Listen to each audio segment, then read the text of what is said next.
Good afternoon, Good Shepherd. It's Thursday afternoon on May 7th. 75 years ago today, it was Victory in Europe Day, uh, as many of you may know. This is my midweek moment for this week. I wanted to wait a little bit because I knew that the clergy and the wardens of the diocese were going to have a meeting with Bishop Kim and Canon Alex and members of the bishop's staff at 2 o'clock this afternoon, or at 1 o'clock this afternoon. So I wanted to wait until after that before I sent this out.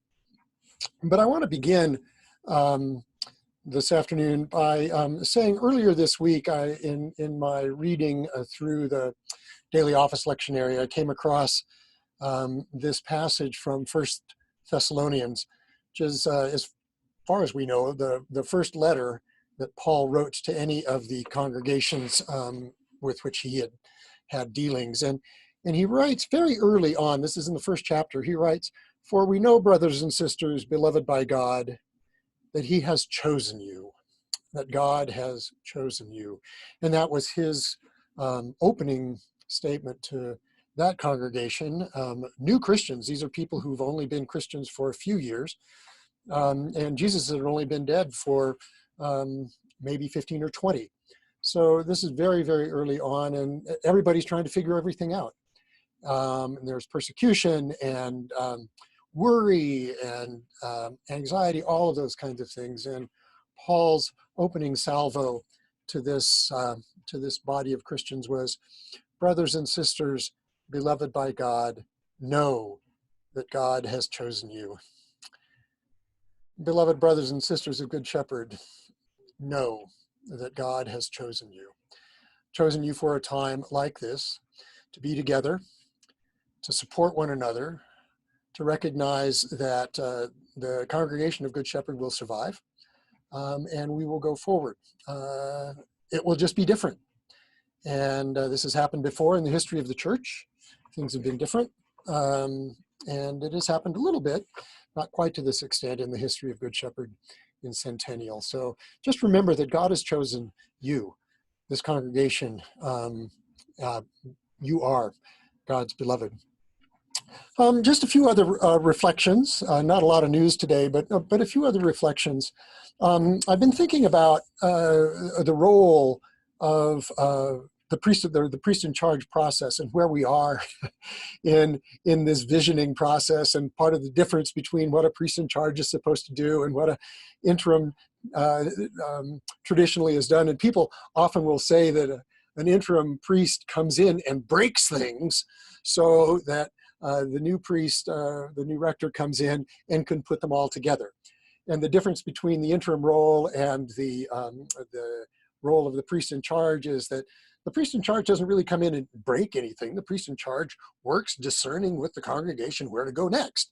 And there isn't this sort of stark breaking. that image is just so vivid. And so I was thinking that, well, we got broken. COVID-19 has broken the congregation in a way that sometimes interim clergy do. Shaking things up. I mean, an interim priest might come in and do things with the liturgy, or might do things in organization. COVID has done that. And so we are in many respects an interim situation where things are broken, and we will put them back together in a different way. All the information that we have is that things may not go back to even a semblance of normalcy, where everybody can be in the church at the same time for over a year. And so we will have had 14 months, 14, 16, 18 months of dealing with things that weren't like they were before. And many of us will forget the way that we did things 3 months ago. So things will break, and we will put them back together.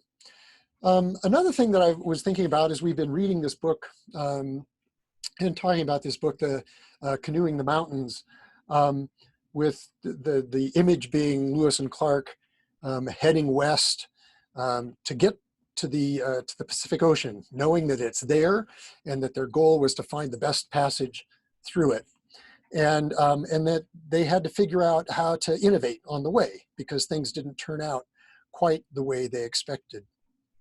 And that's a powerful image. And the conversations that we've had on Sunday morning have been wonderful and rich. And I'm not going against those at all. But I was thinking too, though, that with the voyage of discovery, Lewis and Clark and the folks who were traveling with him knew that the Pacific Ocean was found westerly. And they headed from the East Coast or from St. Louis or wherever, and they headed west, and they knew that eventually they would get there. They didn't think the trip was going to go in quite the same way, but they knew that they would get there. And I've been thinking about that, and it occurs to me that where we are as a society, as an Episcopal church, and as Good Shepherd Episcopal Church, is we are headed, we don't know where. We don't know that there is a Pacific Ocean in the West. And the image that I have found to be a little bit more accurate is we're more like the Starship Enterprise, boldly going where no one has gone before. They just went out and had to improvise on the way to get to wherever it was they were going. And they encountered strange things on that way.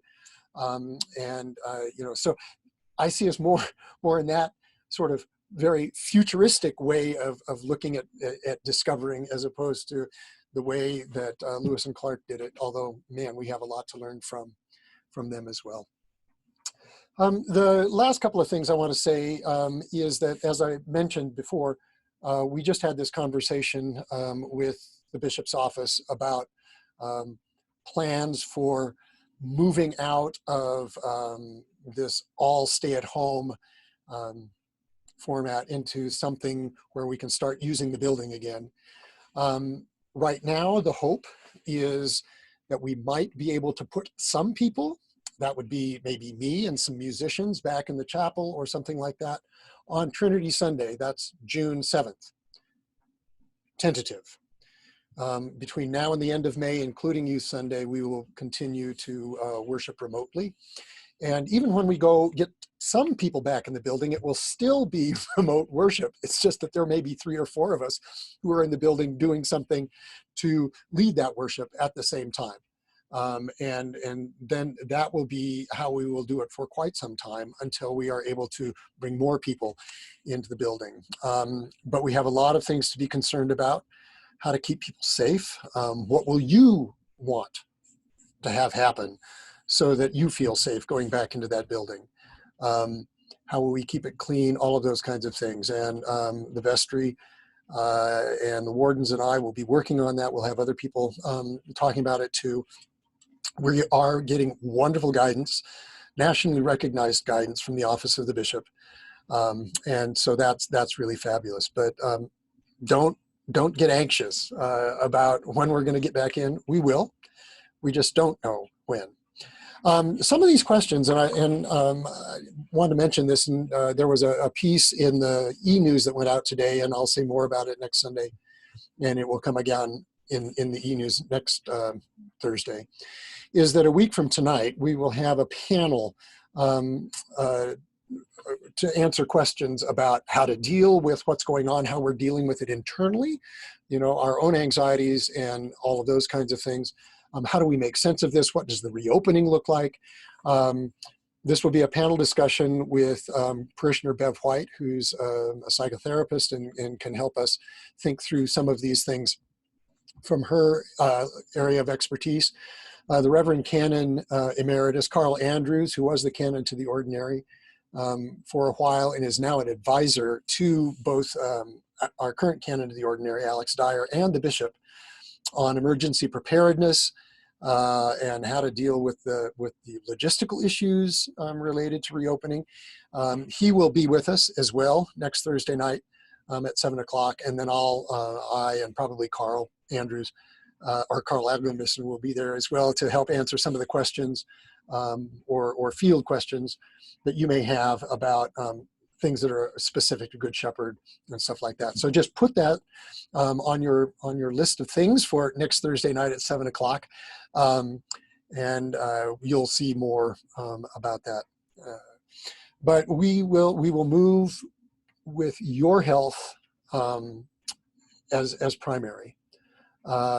We need to be conservative about this. We were told in our meeting that we at the Episcopal Church, whether it's the National Episcopal Church or the Episcopal Church in Colorado, will not do anything that is not made possible by the dictates of the governor or our local health authorities. We will not do anything that they say we cannot do. And if there is a disagreement, let's say between what the governor says and what the Tri-County Health Department says, or between what Arapahoe County says and Douglas County says, we will go with the most conservative interpretation to protect you, but also to protect the church. And so it's going to be a process, a long process, and we want to make sure that we have done it well. So for the near future, for the foreseeable future, we will be doing morning prayer. We may branch out. I'm thinking about this. May branch out and do something Sunday evenings as well, and do an evening prayer, so that for those of you who are unable to be with us in the morning, there might still be an evening option. Communion is not an option and will not be for quite some time. We have to figure out how we're going to do it, but nobody's going to be doing it in this diocese unless they want to be in disagreement with the bishop, which I'm not sure I am going to do, that's for sure. So anyway, we will be doing morning and evening prayer, at least morning prayer, and perhaps evening prayer for the foreseeable future. And I would really like it if folks wanted to lead morning prayer, to read the prayers, to do those things. If you would let me know that you would like to do that, I can walk you through how to do it. I don't need to do it. Morning prayer is can be a lay-led service. I will probably still be doing the lion's share of the preaching. We have other really capable preachers in this congregation as well, so we'll be sharing the wealth. But if you are interested in that, please, please, please let me know. I would like to finish kind of where I started, and that is to say, for we know, brothers and sisters, loved by God, that He has chosen you. He has chosen us. We have been given the gift of rediscovering what it means to be a Christian community in a new world. And it's not going to be the same. And that is a gift that we have, and that we can work with alongside one another. God has given this gift to us. We are beloved by God, and God has chosen us. I look forward to seeing you soon.